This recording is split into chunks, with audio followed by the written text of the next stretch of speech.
हर हर महादेव, जय श्री शंभू, राधे राधे। आप सभी के भी यह मन में आता होगा कि हमारे पास एक अपना घर परिवार हो जिसमें सभी चीज़ें उपलब्ध हो हमारे जीवन के लिए, पुत्र हो, पुत्री हो, धन संपदा हो, वैवाहिक सुख हो।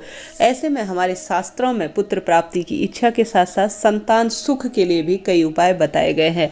शिव महापुराण हो, पद्म पुराण हो या अन्य पुराणों में, स्कंद पुराण इत्यादि में भी सभी समस्याओं का निदान मिलता है। तो ऐसे में आप सभी की भी पुत्र प्राप्ति की इच्छा है तो आवश्यक रूप से यह वीडियो आपके लिए है। शास्त्रीय विधि से आप अपने संतान सुख की प्राप्ति कर सकते हैं। पुत्र प्राप्ति की इच्छा है तो वह भी प्राप्त कर सकते हैं सरलतम उपायों से। आप सभी मेरी आवाज़ पहली बार सुन रहे हैं तो चैनल को लाइक शेयर सब्सक्राइब जरूर से करें और साथ ही कमेंट्स बॉक्स में हर हर महादेव लिखते हुए अपनी मनोकामना महादेव के चरणों में लगाइए कमेंट्स के द्वारा। तो देर न करते हुए इस वीडियो में आप सभी को 4 सरल उपाय मिलेंगे। एक भी कर लेते हैं ना तो मनचाही संतान आप प्राप्त कर ही लेंगे। तो पहला उपाय, अगर आप सभी से मैं कहूँ कि गुरुजी का यह उपाय आपने सुना होगा तो जी हाँ, जरूर से इस उपाय को करने से लाभ होता है। शिव महापुराण में इसका वर्णन है। पहला उपाय काफ़ी सरल है। किसी भी शुभ दिन को देखकर, सोमवार हो या पशुपति व्रत कर रहे हैं तो उस सोमवार के दिन या प्रदोष के दिन या मासिक शिवरात्रि या किसी विशेष तिथि पर, एकादशी इत्यादि भी बहुत ज़्यादा सुखद दिनों के रूप में जानी जाती है, आपको ब्राह्मण और ब्राह्मणी को बुलाकर उनके संतान के साथ बेलपत्री वृक्ष के नीचे खीर खिलानी है। खीर जो है चावल की होनी चाहिए, अन्य चीज़ों की नहीं। शास्त्रों में जो है चावल की खीर की ही मान्यता कही गई है और गौ माता का शुद्ध दूध होना चाहिए, इस बात का भी ध्यान रखें। ब्राह्मण ब्राह्मणी की पत्नी और उनके बच्चे को, हो सकता हो आपके रिश्तेदार हों या जो है दूर के रिश्तेदार, बिल्कुल कुटुंब के तो नहीं, और ब्राह्मण आने को तैयार हों तो अति श्रेष्ठ है। तो उन्हें बुला लीजिए, बड़े प्रेम भाव से एक दिन पहले आमंत्रित करें और विश्वास रखें कि इन उपायों से मेरे जीवन में जो सिद्ध कार्य है वह होंगे ही। साथ ही गोपनीयता जरूर से रखें। विश्वास के साथ गोपनीयता किसी भी उपाय को सिद्ध कर देती है। ढिढोरा करने की आवश्यकता नहीं है। प्रभु चिंतन के साथ साथ जब कार्य हो जाए तब जो है दुनिया में बताते हैं तो अतिश्रेष्ठ इसे कहा जाता है।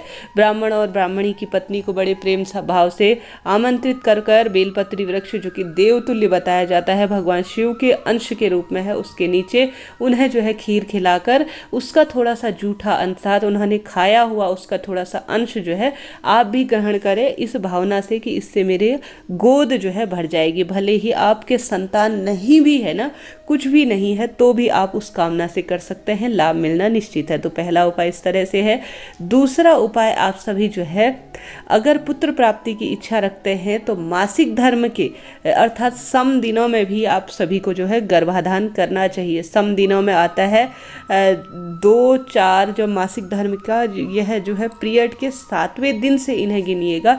आपकी वह सम संख्या है 2, 4, 6 और 8, और साथ ही रविवार के दिन और मंगलवार के दिन और बृहस्पतिवार के दिन, यह 3 शुभ वार बताए गए हैं जिनमें जो है पुत्र प्राप्ति की इच्छा से, गर्भवती होने की इच्छा से जो है गर्भाधान करनी चाहिए। यह दिन आप मासिक धर्म के 7वें दिन से गिनिएगा। काफ़ी जो है आपको पुत्र संतान की प्राप्ति के होने के चांसेस होते हैं। साथ ही आप सभी विषम संख्या में भी अगर कन्या रत्न की प्राप्ति करना चाहते हैं तो विषम अन्य दिनों में जो है गर्भाधान करें तो उत्तम फलों की आपको प्राप्ति होगी। तो दूसरा उपाय इस तरह से है जो मैंने आपको बताने का प्रयास किया।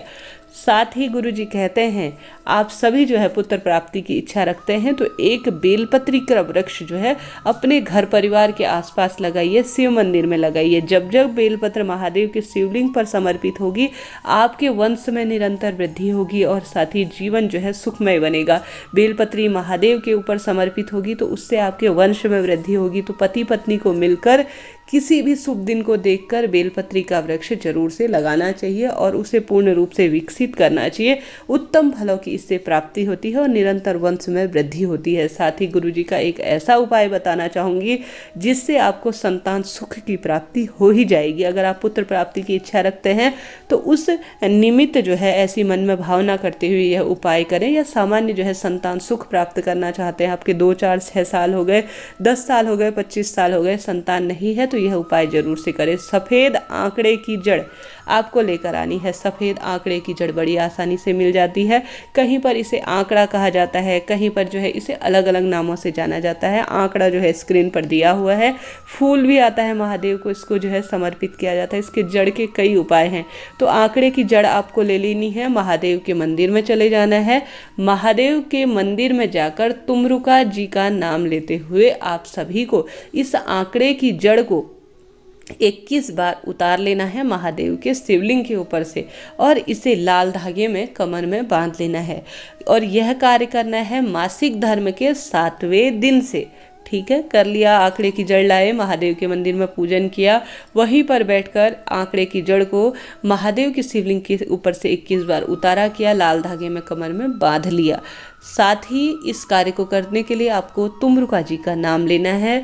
साथ ही आप सभी को खास तौर पर एक पीपल का पत्ता भी लेकर जाना है इस उपाय को करने के लिए। पीपल के पत्ते को महादेव के शिवलिंग के ऊपर समर्पित करके यह कामना करें, अवधूतेश्वर महादेव का पीपल का पत्ता चढ़ाते हुए अवधूतेश्वर महादेव का नाम ले और प्रार्थना करें कि हे अवधूतेश्वर महादेव, हे तुमरुका जी, हे महादेव, मैं पुत्र प्राप्ति की इच्छा रखती हूँ। यह सामान्य मेरे संतान सुख नहीं है, जो भी आपकी कामना है इस उपाय से मैं जो है यह कार्य कर रही हूँ, मेरा जो है आपको कार्य सिद्ध करना है। ऐसा कहते हुए उस पीपल के पत्ते को घर ले आएं। पति पत्नी जो है इसे दूध में उबालकर पीकर सो जाएं। गुरुजी कहते हैं इससे संतान सुख की प्राप्ति होगी, पुत्र प्राप्ति होगी और जीवन में सभी कार्य सिद्ध हो ही जाएंगे। तो यह सरल सा कार्य भी आप कर सकते हैं। इसके साथ ही नियमित रूप से महादेव की प्रार्थना करें, पशुपति व्रत कर सकते हैं। पार्थिव शिवलिंग का निर्माण कर पूजन करने से भी पुत्र रत्न की प्राप्ति होती है। माता अंजना को, भगवान श्री कृष्ण को इन्हीं उपायों को करने से, इन्हीं कार्यों को करने से, पार्थिव शिवलिंग के निर्माण, पूजन इत्यादि से ही संतान सुख की प्राप्ति हुई थी, ऐसा गुरुजी कहते हैं। तो आप सभी के भी मन में यह बात है तो जरूर से यह कार्य कीजिएगा। लाभ निश्चित रूप से आपको होना ही है। और साथ ही जितना संभव हो, एकादशी के दिन हो या सामान्य तौर पर, आप संकल्प लेकर संतान गोपाल महामंत्र का भी जाप कर सकते हैं, या पंडित जी को बुलाकर घर पर करवाते हैं ना, तो भी आपको पुत्र रत्न की प्राप्ति हो ही जाएगी। यकीन मानिए, आज ही नहीं, प्राचीन समय से ही इन उपायों का चलन है और इनका ज्योतिष में वर्णन मिलता है, इनका शास्त्र प्रमाण मिलता है। करके देखिएगा, लाभ निश्चित रूप से होगा। महादेव आपके जीवन में खुशियों के रंग भरे, ऐसी प्रार्थना करती हूँ। हर हर महादेव।